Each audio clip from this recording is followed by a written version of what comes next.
Welcome, everybody, to another episode of Tales from the Corps. As always, your host, Dirty Mike Francis, here with my trusty colleague, our own Ricky Henderson, the slider, Sir Neil Pace. What's Long up? time no see, man. It's been a while. Yeah, it's been a while, I'm sure. Wow, crazy. I'm getting withdrawals, man. Yeah, no, it's great. It's funny, though, I didn't even think about it when we were planning this. Like, we went live this morning with Taco from Texas, and then our guest this afternoon, Tracie, originally from Texas. Everybody knows Tracie Hunter from Beyond the Call and our Peleliu trips and all the incredible, amazing things she's done. And then her dear friend, I don't know if she's a dear friend. I don't want to speak for her. She might not like her at all. She might just be like, like she does cool things. I support it. Yeah, it's all right to be around, I guess. Right. We hang sometimes. That's like us. Yeah, right. Like, I don't know who this guy is. We just we go to Peleliu in Los Angeles together. That's but yeah, her friend Liberty Phillips, Operation Meatball, and Bridge to History. She'll be speaking to us, like taking kids and teaching them historical things, events, battlefields, things of that nature. Just really, really cool stuff. Yeah. Very cool. Yeah. So without further ado, we'll bring them out from backstage. We have Ma'am Tracie Hunter and Hello. Liberty Phillips that just went black on us. And we are very dear friends. So it's actually a really cool story of how we met that we'll tell you guys about, because it's through one of our World War II veterans. Yeah, go ahead. The story. Yeah, I was gonna we'll let her figure her thing out. We don't know what's going on. We're recording. So this was back in beginning of 2020. I was filming one of our documentaries for Beyond the Call, A Rendezvous with Destiny, about 3 of the last 101st Screaming Eagles. And one of them, a very, very dear friend of both of ours that has passed on, his name was Dan McBride, and many people know him. He was absolutely legendary. Just this, amazing man. If you watch it, A Rendezvous with Destiny, you'll get to know a little bit about his character, but wild. He lived out in Silver City, New Mexico. Our time spent out there, we just go out to the ranch and shoot guns and hang out and drink margaritas, and super wonderful guy. But Dan and I were driving out to his friend's ranch, and he goes, "You're from San Antonio. Do you know the Phillips girls?" And I go, "No, I don't." And he goes, "Well, I've got their CD because they are amazing, talented musicians and sing." And he's like, "I got their CD. I got you. You got to listen to it." So we put it on, and it was like a Vera Lynn, I think, maybe We'll Meet Again or something fun. But he's singing to it, and I have a video of it the first time I ever met Dan, and I never even had known Liberty at that point. But he's singing and dancing in the car to their music, and then Liberty and I met, I think, maybe a year later. Mm-hmm. But it was just a sweet introduction because Dan loved them. And it was like this, just really fun way to get introduced to them was through him.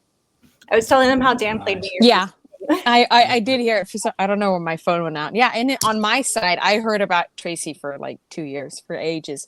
Everybody was saying, "Have you met Tracie Hunter? She's the most amazing human." I was like, okay, calm down. People say that a lot. And then I met you, and I was like, "You are the most amazing human." So it's a mutual admiration society. Good friends, dear friends. Yes. Yeah. You guys got me thinking like Wilson Phillips or something. I'm like, hold on, do we have like someday somebody's gonna make it? There's a lot of Phillips though. Liberty's got a ton of siblings that all are amazing and support veterans and do a ton of wonderful work. That's awesome. One of 8. It's amazing. There's not, what's so amazing? I was down at a car show last Sunday and got to meet a World War II vet, Art, who awesome. Like, just, like all of them, right? Just like super awesome guy. No one was there helping him. He just kind of does his own thing, gets himself around still. I mean, down here, especially in South Florida, it's like you have people that are 100 years old still driving around. And so I was like, he gave me his phone number He just like off the top of his head, he's like, here's my phone number. So we're going to get him on here also. But where I was kind of going with that whole story is they had the honor flight there. And then there was another organization that I want to say it's called Last Patrol. Have you guys heard of that? It sounds familiar. I haven't. No. So it started by, I believe he said it was a colonel out of South Carolina, and now it's nationwide. I'm going to have him on to speak about his organization also. So what they started doing is for guys who are in hospice, they show up and they do this whole thing, like a final salute. Like Oh, wow. it's just like it's the last patrol. Oh, that's And really awesome. so, I mean, there's, you know, it's great that you have people out there that think of all of these different things and start all of these different organizations to just, you know, help. I guess, I mean, that doesn't really help, but like honor is a great word to use there. So, yeah, I mean, we're super fortunate to know you, and now Liberty. I don't know if Tracie's told you, you might not want to be very close friends with us. Like it's, it can get wild over here. Yeah, there's definitely like a an acquired taste, I guess, if you want to call it that. Yeah. Yeah. I grew up around a lot of surrogate Marine uncles, a lot of EWO vets who kind of Oh, yeah, helped raise me. So I'm Yeah, familiar. And now actually that we're, so since we're recording, because I said this before we started recording, but behind Tracie there with the Marine Corps emblem right in front of the American flag is Charlie Kohler, who, what was the name of, it was what, Brothers in Arms. Brothers in Arms. Yeah. Right. That you did the documentary on Charlie and his brother who passed in EWO. And then we were just up there for his celebration of life in November in the snow. Yeah. And Liberty's actually been to Iwo Jima, if I'm remembering correct, Lib. But yeah, Brothers in Arms. Eddie, Charlie's little brother, was killed in action day one on Iwo Jima. He was a flamethrower, and so we've got the coordinates of where he was buried at sea. Oh, wow. So one of like Charlie's last wishes was to be reunited with his little brother. So we're gonna go out there with the family this year and put his ashes out there with Eddie. That's amazing. Wow. Yeah. So I brought him halfway. Well, I got him in Honolulu right now. Yeah. That was such an incredible event. And it still rings with me. Like, you know, his last words, I had a good time.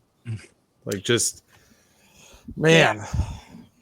Yeah. So Liberty, his son, who's amazing. I've never met anybody that loves their parent as much as Keith loved his dad.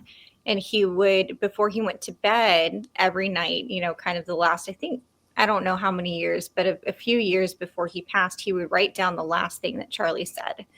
Wow. And so he's got this notebook with all these last words that he said before bedtime. But the last thing that Charlie said before he passed was, I had a good time. That's amazing. Yeah. What foresight to do that. Yeah. To have that. How precious. Wow. Yeah. Just amazing. I always wanted to meet Charlie because I heard you talk about him so much. And I had a special affinity to the EWO vets because they're the first World War II guys I ever met were EWO Marines. And so I really hoped to meet Charlie sometime. But yeah, what a beautiful person. He was, and he was funny. He was just so funny. The videos they played, that was, yeah. I feel like they let it all out. So yeah, they did. I had a bit of a speech written when I got up to speak, and I cut out some stuff. I was like, no, like, you know, I really want to just keep this as PG, you know, even though Charlie had some very colorful Marine humor. And so I read my thing, and then about 10 minutes later, they played this video of Charlie, of like footage that he had throughout his life, and it was just the most funny Marine colorful rhetoric. And so much so it got the live stream on Facebook got flagged for inappropriate content. Yep.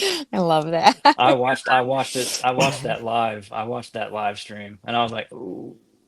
Are they going to flag it? You know, but that was great. That was an amazing tribute. Yeah. Amazing Well, ceremony. when did you go to EWO? I went twice in 2015 and then 2019. So I went for the 70th. That was I went with my dad because he was doing a filming project, and there were 49 EWO vets who went with us. It was amazing. Wow. We had Woody Williams with us that year, and Code Talker, Sam Holiday. It was kind of like every area was represented from the battle, and that was spectacular. And then I went with another organization, some vets back in 2019. So I wanted to go there since I was about 8 because my dad took my 2 bit brothers when they were 10 and 12. And I was like, I have to go. And dad was like, this is a boys' trip, maybe another time. So that was really a dream come true because I'd known a bunch of EWO vets. I interviewed them when I was really little. One of the guys had a prosthetic arm. One of them had a prosthetic leg when we went on and were on top of Suribachi, and they just pointed out where they'd been. I think most of the vets who went with us in 2015, it was their first time back to the island. So that's a very, very special experience, from going with vets back to their battlefields. Like when it's a first time back, it's a little extra special and a lot emotional.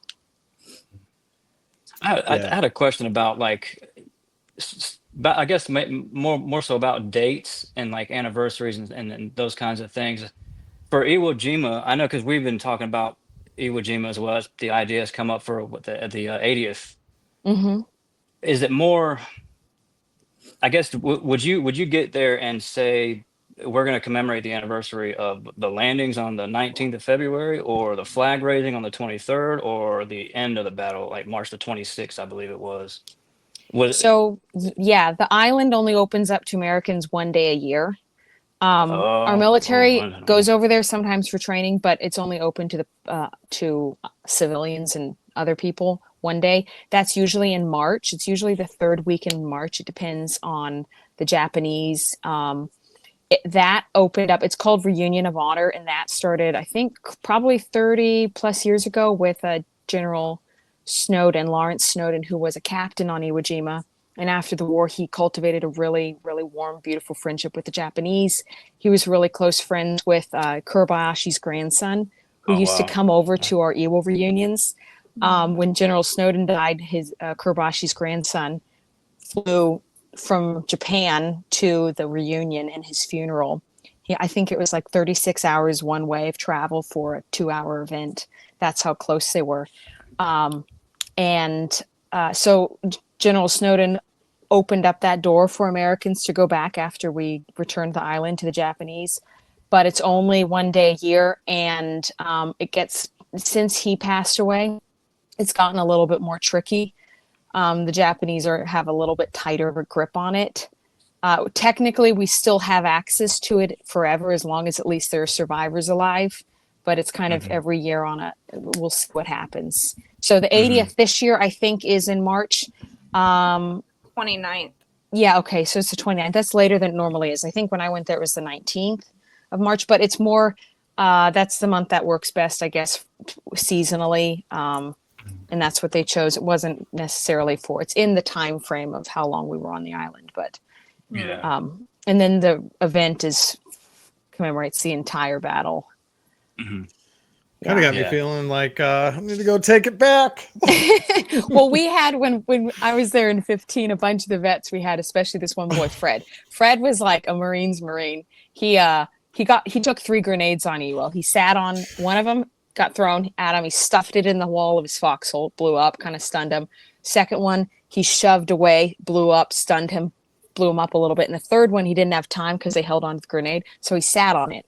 So he was in a special place for the rest of his life after that. But when we took him to the island, he looks on, he's like, this doesn't look anything like it was before. We need to just blow it up again so I remember where I was. I was like, well, Fred, we'll just, be diplomatic here. So that's pretty awesome. Like you gotten started and a lot of this it's been like your life. Like you've been around it your life. Yeah. Since I think my dad started taking me to World War II vet reunions when I was 4 or 5. And then I started really kind of getting engaged when I was about 6 and 7. So now here you are with an organization that takes children to, Yeah. right? Tell us about that. So, not to hog all your time, Tracie. No, I love Bridge History, and I'm so I started Bridge History a couple years ago because I've been Operation Meatball. My sisters and I started when we were in high school. It was just life enrichment for World War II vets. We're interviewing them. It was supposed to be 3 years long, just till we finished high school. I was homeschooled, so it was flexible. And then I think this year is 11 years since I started it. So the 3 years kind of expanded. But a couple of years ago, we were like, all right, most of my vets are dead. What are we going to do now? And I thought, my dad took all my siblings and one of 8 to battlefields for a holiday growing up. Like, that's what we did. And that really influenced my life. So I thought I'd love to give that opportunity to kids who probably won't have that chance, or at least won't until they're adults. And, anyone can go over to Normandy as an adult, but there's something about the age group I work with, 9 to 12-year-olds, which is so ripe, and they're sponge-like, and they're so enthusiastic, and they're not jaded. So I wanted to, I didn't know of any organization that was taking 10-year-olds to Normandy. So I was like, all right, we're going to start this. We're going to do this. And so we started Bridge to History, which is very hands-on. It's a very hands-on, kind of intense 9-day program in Normandy. And the kids just, it's very tactile. We skip the museums because it's like, we're going to take you to the spot. You can see it, you can feel it, you can rub your hands on the walls of the bunkers, then you can meet the vets. So I did that a couple of years. And then, but this last December, going with Tracie to Pearl Harbor is the first time we did it with World War II vets, which was really, really a dream come true because, I took vets overseas for years. Since I was 14, I was working with different groups, bringing vets overseas. And it's just different when they're in their triple digits now, and balancing that with kids. I wasn't going to do that. And then, but I always wanted that because there's nothing like putting a 10-year-old with a 99-year-old. You have someone who's at the very beginning of their life and someone who's at the very end of their life. And they're both learning from each other. Like the 99-year-olds are learning from the 10-year-olds and vice versa. So that's where Pearl Harbor happened. And that was incredible. I have the kids' essays over here that they wrote post-trip, and they're still gushing, Tracie. They're just still in la la land about it. Well, they still That's kept awesome. in touch too with the veterans. But yeah, it was something that Liberty and I had dreamed about partnering on for the last year and talked about. But it's like a very short window when you can partner these young students with veterans who are, I think John's 101. We had Don who's 99 and Al who's about to be 99, but 98. Yeah. And they're so sharp too, the veterans and the kids, they were so engaged with each other, back and forth. And it was just beautiful to watch the whole week, getting the kids to jump in, to push the wheelchairs, asking them questions, getting to see, especially right where the war started, where this spot that changed the lives of our World War II veterans, and these kids getting to see it. It was like a dream come true to get to partner. And the kids still, Jet will call John and FaceTime, and it's so great. Yeah, it's awesome. Yeah. And then they get to carry that legacy, It's like Liberty and I are going to do this as long as we can, but, there will be a time where we have to move on, and these kids are going to be just absolutely amazing to carry those stories. Yeah. One of my favorite questions to ask the vets growing up was, if they knew any Civil War veterans, and a lot of them did, especially from up the Ohio, Pennsylvania area. And they told me funny stories, like the first rifle, Pee Wee Martin. I don't know if you met him. He bought it from an old Civil War vet. I think he traded it for cutting his lawn for a summer. Couple of the guys did that. So that's 160 year gap closed by these World War II vets. So you think about these little kids who are meeting the World War II vets, and when they're 100, they're going to be closing another 150 year gap, which we don't have any World War I vets left. So it's just a really special, it's an experience that I don't think a lot of other kids are going to have probably ever in the next couple of years. Well, and you ever get your kids around Don Graves? I don't know. John said he didn't know anybody from World War I. We talked with him about it on the podcast with him. But with Don, he served with a Marine who was in Bella Wood during World War One in France, and it's just freaking mind blowing. Like, he served with a guy that fought in World War One, and so talking about that gap and getting to know those people. I mean, it's like, who else on Earth? If there's a person on Earth out of the 8 billion of us, Don might be the only one. Like, he literally might be the only one that had that experience that's still around. That's so amazing. And then also, I'm thinking about Don in Fredericksburg. He said when Trump gets elected, he was right. That happened. Remember, he said that we need to take, like, every kid. They need to go to places like Pearl Harbor. Like, they need to experience this and see this. And so the fact that, like, you were able, I mean, you just kind of like fulfilled Don Graves' dream, this last Pearl Harbor by taking kids to, to Pearl. Like, that's incredible. Yeah. Yeah. One of the things that I love about Bridge to History and what Liberty does is it's not just these weeks and then they're kind of done and move on, like a field trip, essentially. Like, Liberty, if you want to share about, like, how you keep them engaged throughout the year. Well, that's, I guess I've neglected. That's one of the primary aspects is that, it's not a field trip or like a holiday. Because I had a lot of people say, well, why would you take a kid over there on a trip or vacation? It's not. They have to work really hard for us to come on the trip. Like, each of the kids, Jet, Logan, and Griffin, who came with us to Pearl, they had written several essays. They'd done video interviews. They had already started connecting to vets in their community to prove, hey, I'm going to take everything I learn and reinvest it back. And then when they get home, I call them my Bridge to History ambassadors, because they're going to be the student ambassadors for their generation to kind of bridge that gap, the history gap, and connect it with their peers. So when they go back, I tell them that's when your job is just starting.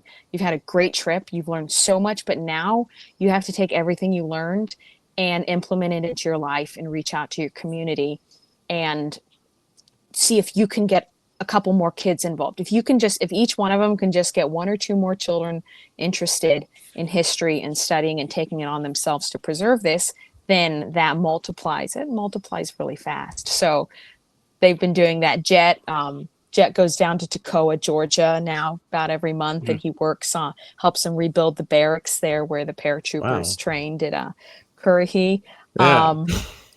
So, and then one of them was saying he went to their local cemetery and were cleaning the graves of their veterans and his grandfather, who he was in the service. So, their job it's a great trip, like the Normandy program. It's a great 2 weeks in France, but it's a lot of work, and it's also a lot of responsibility that these little guys have, and they really take it seriously. It'd be cool. It'd be cool awesome. to, even if it's just for like a 5 to 10 minute segment or something, and I'll change my name to Clean Mike. But like bring, like, it'd be really cool to hear from the kids. Also, we'll have to like do something like this again, and just, even if it's a little one, just like hear their story, hear them talk about it. That'd be super cool to hear. I know exactly who I bring on. We have this one guy, Ben Cook. He's just turned 13 now. His home is turned into a museum. He got interested in World War II a couple of years ago at a show, military show, and he became almost, obsessed, like in the best way, positive. And specifically, he's interested in the paratroopers. But through his interest, everyone in his community reaches out to him. People in the newspapers read articles about him, and they reach out to him and say, "Hey, I have this set for my grandfather. Will you take it and preserve it?" So his home's turned into a museum. I kid his mom that he's going to have to start paying rent or something, because it's all just like these incredible artifacts. There was a Vietnam Marine who gave him his whole dress blues and all his kit left over from Vietnam. Wow. He's like, you know what? You're 12. You can have this. He'll take care of it. So, yeah, they're brilliant kids. That's incredible. Yeah, that is amazing. Yeah. Yeah. It's something that's so important, though, right? To keep that knowledge of all the sacrifices that were made by those men and women that they saved the world. And it's so easy to look all across all the platforms of social media and be like, oh yeah, kids today, they just don't they really don't care. I mean, it's so far removed, I guess, but that's not true. It's cool to see what you're doing with them, and they'll keep that memory alive. They'll keep the knowledge of those sacrifices made alive, for many more years to come. Yeah. It's an incredible endeavor. It's amazing. Well, people, what you're saying is right. People say, "Oh, kids don't care." I actually, I think, kids, we have to teach children how to talk, how to read, how to walk, all the basics. So it's very natural that what you give them is what they're going to love. You give them an iPad, they're going to want to play games on it. If you give them a book, they're going to want to read. One of the kids, Griffin, when he was 5, he was given a Lego set of the Missouri. So he got into history because of that. So when parents or grandparents say, "Oh, my kids, they don't care, they just have their phones all day," I'm like, you gave them that phone, so that's Right. your responsibility. You put them outside with a book, give them a canteen, and tell them to dig a trench, and they're gonna love something. They're gonna love some real hands-on stuff. Yeah, I mean, there's great ways to get out and do things, and but you do have to have the people who are encouraging that, because like so many people, it's just easy, right? Like you just give them the phone, you give them the tablet. I was on a plane, and this was like a while ago. I was on a plane, and you can't have the Wi-Fi. Like you got to get up first, and like this kid is just screaming that they want their tablet.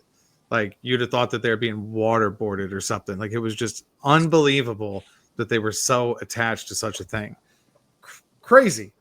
And it's the parent that did it. So if I'm a parent, which I'm not, thank God, but like Neil is, and so I wanted to get involved.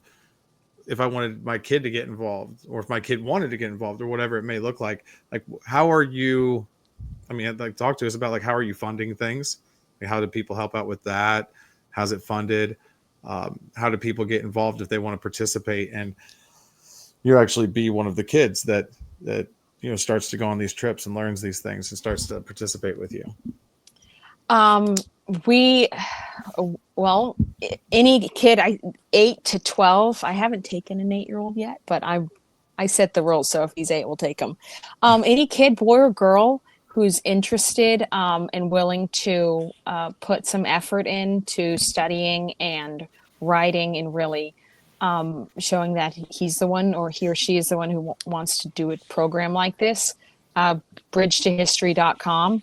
We have our applications are always open. And then the application process is an essay, a video. You fill out the app form, just kind of saying who you are, what got you interested in history, what your connection is. And then, we kind of vet the kids off of that. And then part of the process for going on the trip, we have them raise like $500 because that kind of gets them into their community, gets them talking. It gives them I would say a platform to start to get out there and introduce themselves to people.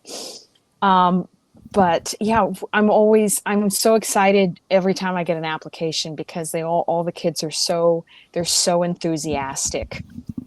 And they all kind of say the same thing. A lot of kids have said, "Hey, we all built trenches in our mom's yard and she's good with that." Or a lot of Legos inspired their interest in history. So as far as getting your kids interested, the way my dad raised his 8 kids, all my siblings, was just to make it really exciting for us. So he was reading us books around the table.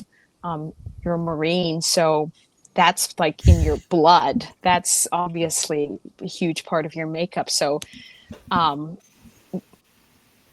telling and getting your kid involved a little bit in that. One of the really I would say unexpected but wonderful things that happened on our first program, we had a dad who he'd been in the Army. He was a 20-year Army guy. He was in the 82nd for a good portion of that time. He brought his 2 kids with him, and through the experience of the children going through all the beaches in Normandy and learning about the men in World War II, they connected with their dad on a whole level they'd never had before, because suddenly they started piecing together. Their dad hadn't really talked about his service. They knew he got injured. They knew he was a paratrooper, he was a jump master, all this stuff.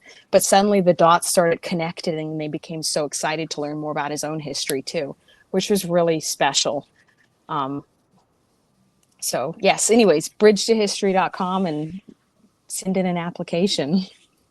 How many currently like kids and families are you working with? A lot. I have a long waiting list. And like the Jet, Griffin, and Logan who were on this last trip, Jet and Griffin, I think, had been waiting like a year and a half.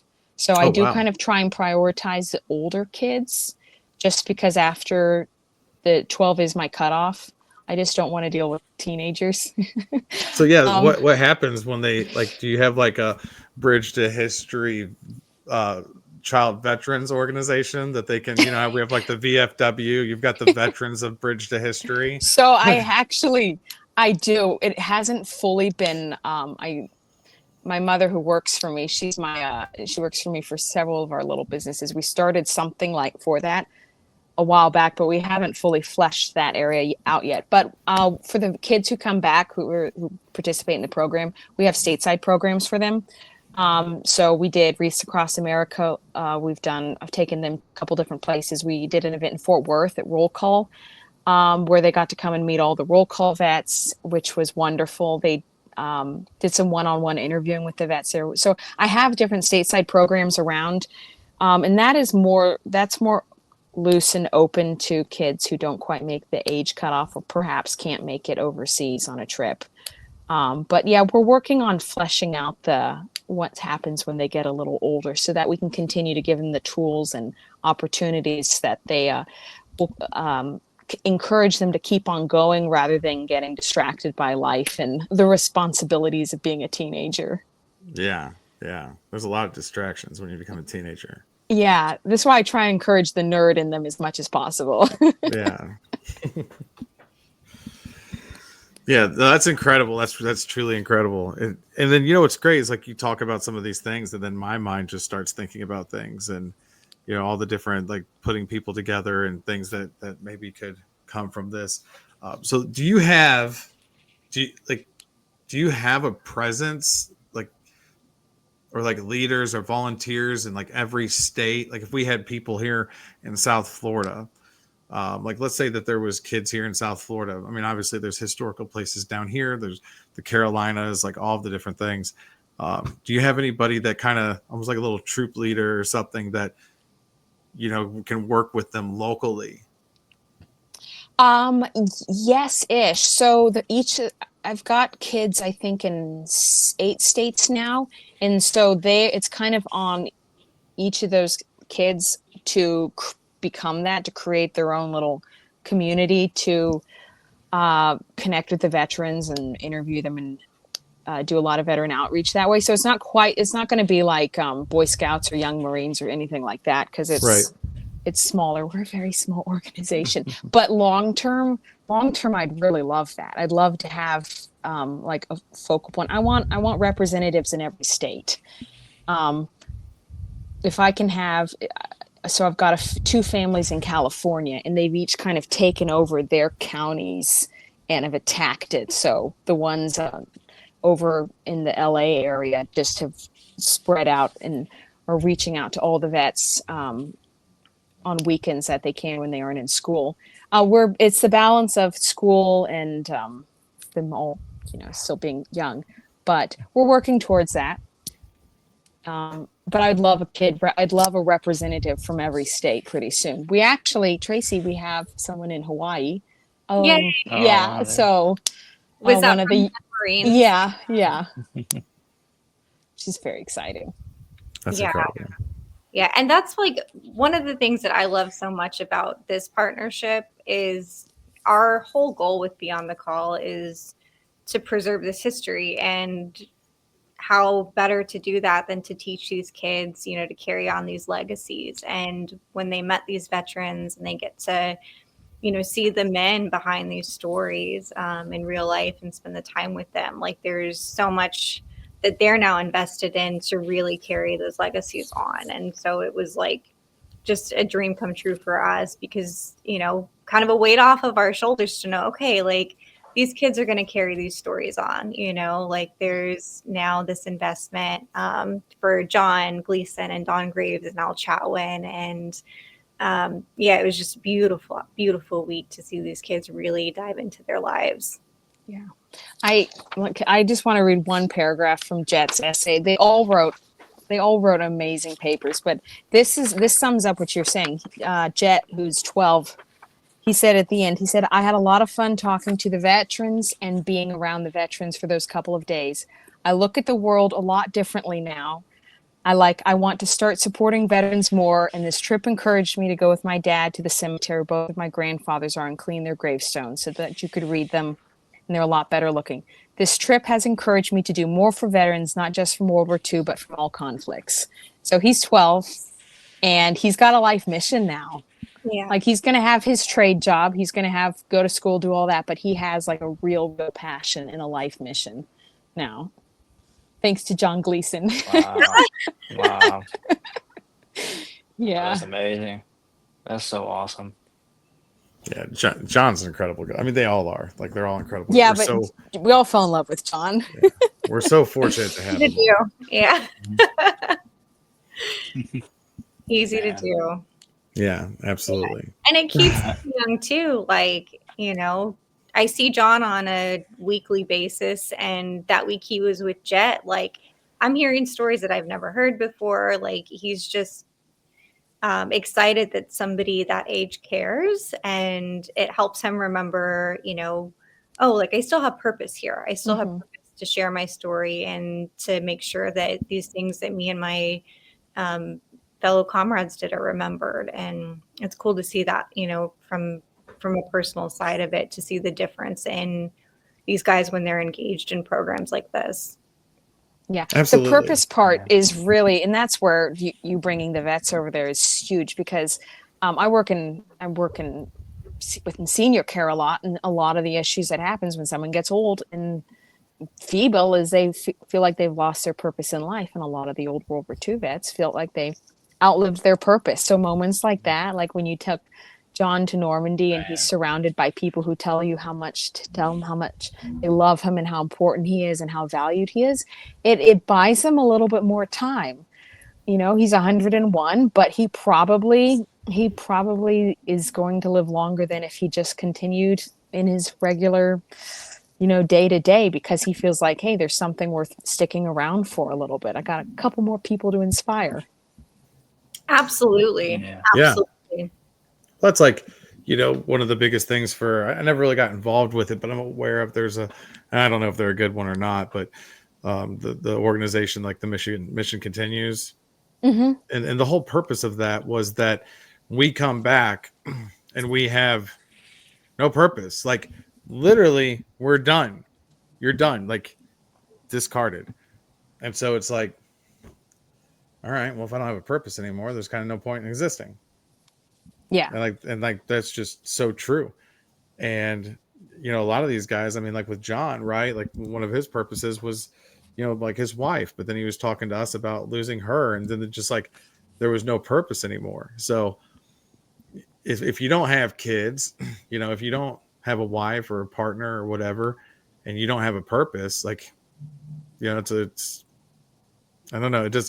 It's no mystery to me, like why people wrap it up, and especially with these older guys, they lose their partner, they lose the person they love and have been with for, in some cases, decades. And, I think you guys truly are. I agree 100% with what you just said, that you're giving them a reason to just stick around a little bit longer. It's incredible. Yeah. Yeah. John still has to take you up on that glider flight. Yeah. Well, he's still got to go skydiving with us in March. Oh, are y'all going to come out for that? Well, he invited us, so we kind of don't have a choice. Okay. You have to. Yeah. No choice. Everybody's like, seriously? And I'm like, well, listen, World War II vet invites you to go skydiving. You can't not do that with them. So yeah.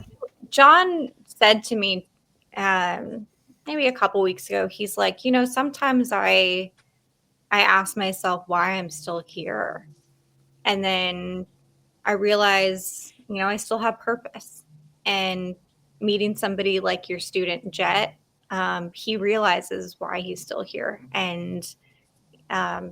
has the ability to make a difference every day till the last day of his life. And that's, that's everything for us. So Liberty, thank you for being part of their purpose to still be here. It's very cool. It's like that so many of them feel like they don't have a purpose anymore. But then, examples like John, he has purpose now, helping younger people whose lives are just beginning find their sense of purpose and get going for the next 60, 70, 80 years their own way. And there it is. It's the circle of life, baby. Yeah, there it is. Yeah, it's amazing. Like Sir Elton John said. Yeah, absolutely incredible. Tracie, what do you have for us?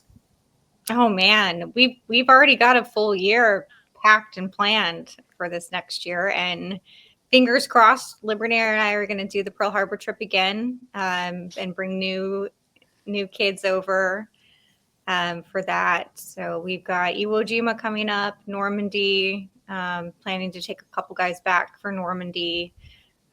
We do, a ton of programs. Don's 100th birthday is coming up. Oh my Lord. I knew Don when he was a teetotaler. That's how long I've known him. Too long. Wow. When and where? It is going to be in Fort Worth, and we are doing it on his actual birthday because it falls on a Saturday, May 3rd. Okay.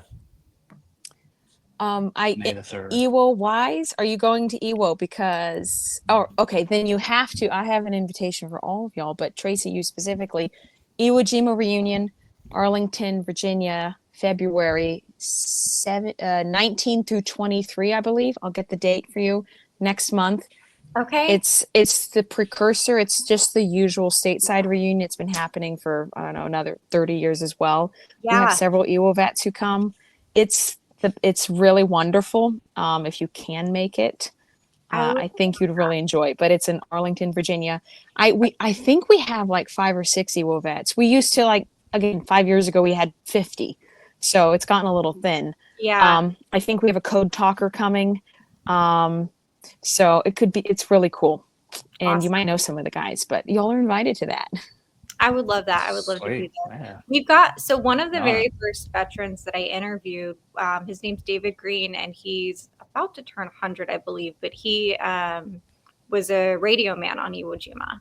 But he lives in Waterloo, Iowa, and we got to do his story. But I know he was a part of that group for a while, but I don't know if he knows that they're still doing reunions and stuff. Yeah, the name sounds familiar, but I knew a Marine Raider named David Green, so I don't think it's the same person. Yeah. So there's lots of things coming up. We're going to be very busy people this year. Yeah. Very, very busy people. The 25 is going to be epic. I've been saying it, man. Right? Yep. I said it. Yep. New Year's Eve 2025 is going to be a huge year. Well, next year is America's 250th birthday, so take that into consideration. No, because the Marine Corps turns 250 this year. That's what we care about. Oh, that's right. Okay, well, that's huge birthday, actually. Yeah. It's the 80th anniversary of the end of the war this year, so we're going to be doing a lot of stuff surrounding that. Yeah. Well, we actually had, I don't know, I mean, I'm surely you know Taco. Yeah, I've known him, I think, for like 10 years. Oh, really? 12 years, yeah. So he had us on his podcast last year. We had him on this morning. We went live on Facebook, and we talked, as Marines will and do. It's so different, right? Like we had to clean up. We had to clean up the studio for the ladies, for you guys to join us. But yeah, one of the things we were talking about was the 250 challenge for us to get down back into weight, to get into our blues and celebrate. And I guess there's a big one going somewhere where he's out in Texas. And I was like, yeah, man, I said, I will shave. I will do it all. Because there's people I know Tracie, there's people in my life that have never seen me without, if you saw me, you wouldn't even know who the hell it was. You probably have just a super light patch here. You're going to have to get some sun. Yeah. Especially being in Florida with all the sun all the damn time. So Well, that's awesome. I'm so happy that you all were able to come on and join us and everything that you're doing. This will go up on YouTube. We will put the links to both of your incredible organizations. So, people can, I imagine you have a way also, Liberty, that people can like donate, support. Yes. I'm always being told I don't promote that part enough because I'm terrible at fundraising. But yes, the kids program, I forgot, big part. It's free to the kids. So it's completely free to them. So we do fundraise for that. Last couple programs have been purely grassroots fundraising, which is incredible. But yes, anything anyone wants to support Beyond the Call and Bridge to History, all the above. That way we can work together lots more. Yeah, it's great coming together like that. It's incredible. And it's so much fun to get to do it with friends. So yeah. Absolutely. Awesome. Well, thank you both again so much. Liberty, it was a pleasure to meet you. Tracie, thank you for going on a year of putting up with us now. And anytime. we look forward to many, many more for sure. Awesome. Thank y'all so much. And thank you guys for you're just getting this stuff out there. Absolutely. It's our pleasure for sure. Another day in the books, man. That's it. Great stuff. So incredible people. Yeah, super amazing. Super amazing, man. I think it's so cool that they get the kids, involved in something like that. Like otherwise, you wouldn't really think that kids, that young would be interested in something like that, like World War II history, or you kind of associate that with like us, like we're just getting into our 40s and all that. We're like, all right, it's smoking meats or World War II history when you get into your 40s, 50s, or whatever. But yeah, man, typically it's with people our age, and it's so cool to see that it's the younger ones that are they're getting the knowledge and the experiences to get to go to Normandy and Pearl Harbor. And it's so cool that they take it in the way that they do. They hear about it and see it. I've seen some of Liberty's the pictures and videos, and the kids apps, they eat it up, man. It's well, so like cool Liberty to see. said, it made him want to work with like all veterans. Like, you plug these kids in to these environments with these people, and I mean, who knows, man, like, and it's like the butterfly effect, that one of these kids that they may be helping, ends up doing something like incredible down the road that, helps our generation or the generation, like, who knows? Like, it's just, you have no idea the people. And, I was like having a conversation with somebody earlier today about OnlyFans girls. yeah. And I'm like, like, what do you think? What are your thoughts? And, I always say, like, I feel like the true definition of success is, success can only truly be achieved when it's been offered to others. Like, we have this one life, right? Like today is the only day of today I'll ever have. Yeah. And like, okay, cool. You're making money showing your butthole to people, right? Like, you can pay your bills, like, yay.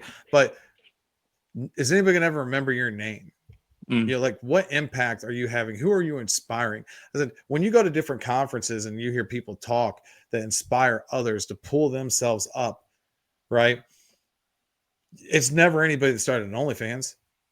It's people. Yeah. So you have these veterans and all these different people, and then you have, it's awesome. Then you take it another level and you have like Liberty and Tracie, that the work that they are doing is creating, just this mutual inspiration, inspiring. Like, dude, probably ain't no OnlyFans girls inspiring a World War II veteran to like live another day, Yeah. Like, and that's just when without purpose, man, what is life? Exactly. Like, exactly. It's nothing.